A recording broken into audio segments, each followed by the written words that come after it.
ब्रेकनंतर आपल्या सगळ्यांचं पुन्हा एकदा स्वागत। महाशिवरात्रीनिमित्त राज्यामध्ये उत्साहाचं वातावरण आहे। शिवशंकराच्या मंदिरांमध्ये अभिषेक आणि दर्शनासाठी रांगा लागलेल्या आहेत। 12 ज्योतिर्लिंगांपैकी 5 ज्योतिर्लिंग महाराष्ट्रात आहेत। नाशिक जिल्ह्यातील त्र्यंबकेश्वर, पुणे जिल्ह्यातील भीमाशंकर, छत्रपती संभाजीनगरमधील घृष्णेश्वर, बीड जिल्ह्यातील परळी वैजनाथ आणि हिंगोली जिल्ह्यातील औंढा नागनाथ या ज्योतिर्लिंगांचं दर्शन घेण्यासाठी भाविकांची गर्दी उसळली आहे। त्यासोबत राज्यातल्या इतरही महत्त्वाच्या शिवमंदिरात दर्शनासाठी भाविकांची मांदी आली आहे।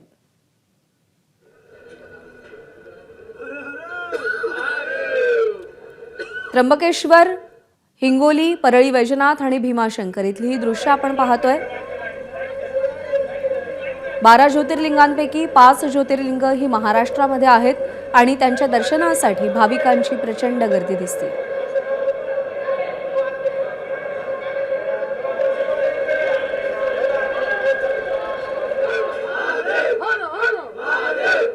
आपले 2 प्रतिनिधी आपल्या सोबत आहेत। त्र्यंबकेश्वर मधून मुकुल कुलकर्णी आपल्या सोबत आहेत आणि परळी वैजनाथ इथून गोविंद शेळके सध्या आपल्या सोबत आहेत। सुरुवातीला आपण त्र्यंबकेश्वर मध्ये जाऊयात। मुकुल, तमाम शिवप्रेमींसाठी, शिवभक्तांसाठी आजचा दिवस अत्यंत महत्त्वाचा आहे।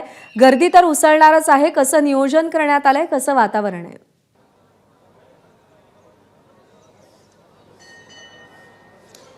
महाशिवरात्रीचा प्रचंड असा उत्साह त्र्यंबकेश्वर नगरीमध्ये बघायला मिळतो आहे। पहाटेपासूनच भाविकांच्या दर्शनासाठी रांगा लागलेल्या आहेत। मंदिराला आकर्षक विद्युत रोषणाई आणि त्याचबरोबर फुलांची सजावट देखील करण्यात आलेली होती। आज पहाटे 4 वाजल्यापासून मंदिर भाविकांसाठी खुलं करण्यात आलेलं आहे, दर्शनासाठी खुलं करण्यात आलं आहे। आपण बघतोय आताही मोठ्या प्रमाणामध्ये रांगा मंदिरापाशी लागलेल्या आहेत। साधारणतः 1 ते 1.5 किलोमीटर लांबपर्यंत रांगा आतापासूनच जाऊन पोहोचलेल्या आहेत। त्यामुळे गर्दीचा उच्चांक यावेळेस बघायला मिळतो आहे। भक्तांची गैरसोय होऊ नये त्यामुळे आजचा संपूर्ण दिवस मंदिर हे खुलं राहणार आहे। उद्याला म्हणजे 27 तारखेला रात्री 9 वाजेपर्यंत मंदिर हे भाविकांच्या दर्शनासाठी खुलत राहणार आहे।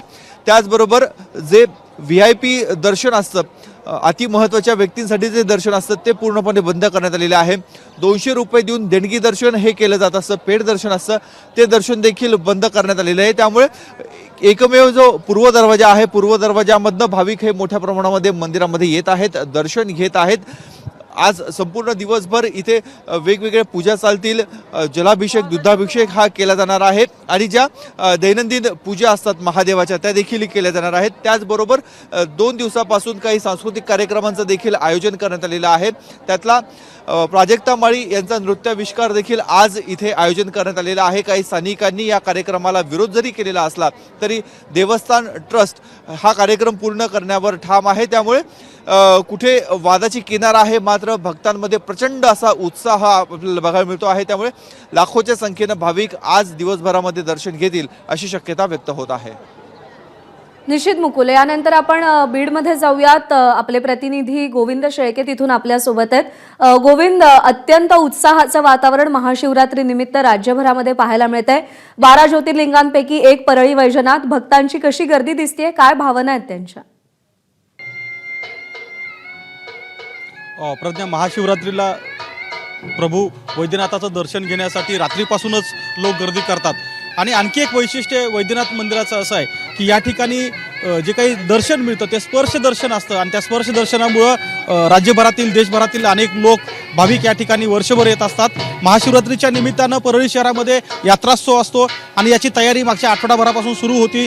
अगदी माझ्या भागात तुम्हाला जी रांग दिसते आहे ही रांग आता परळी पोलीस स्टेशनपासून म्हणजे मागच्या 3 तासापूर्वी जे लोक रांगेमध्ये लागले होते ते आता मंदिरात पोहोचत आहेत। त्यामुळे आपण अंदाज लावू शकतो की किती मोठी गर्दी या ठिकाणी वैद्यनाथ मंदिरामध्ये दर्शनासाठी होते। विशेष म्हणजे रात्री 12 वाजल्यापासूनच महाशिवरात्रीच्या निमित्तानं दर्शन खुलं होतं।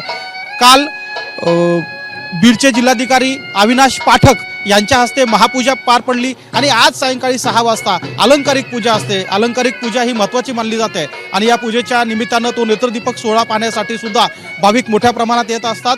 परळीमध्ये येणारे भाविक केवळ राज्यभरातले नाही आहेत, तर आपल्याला माहिती आहे 12 ज्योतिर्लिंगाचं दर्शन घेण्यासाठी देशभरातील जे लोक येतात, विशेषतः साऊथमधले म्हणजे तेलंगणा असेल, आंध्र असेल, कर्नाटक असेल, या भागातून सुद्धा मोठ्या प्रमाणात भाविक हे परळीमध्ये येत असतात। महाशिवरात्रीचा मुहूर्त आहे आणि या महाशिवरात्रीच्या मुहूर्ताने आपण बघतोय की परळी शहर अक्षरशः भक्तांनी फुलून गेला। प्रज्ञा, निश्चित मुकुल आणि गोविंद तुमच्या दोघांचेही आभार तिथली दृश्य आमच्यापर्यंत पोहोचवल्याबद्दल. एबीपी माझा, उघडा डोळे बघा नीट.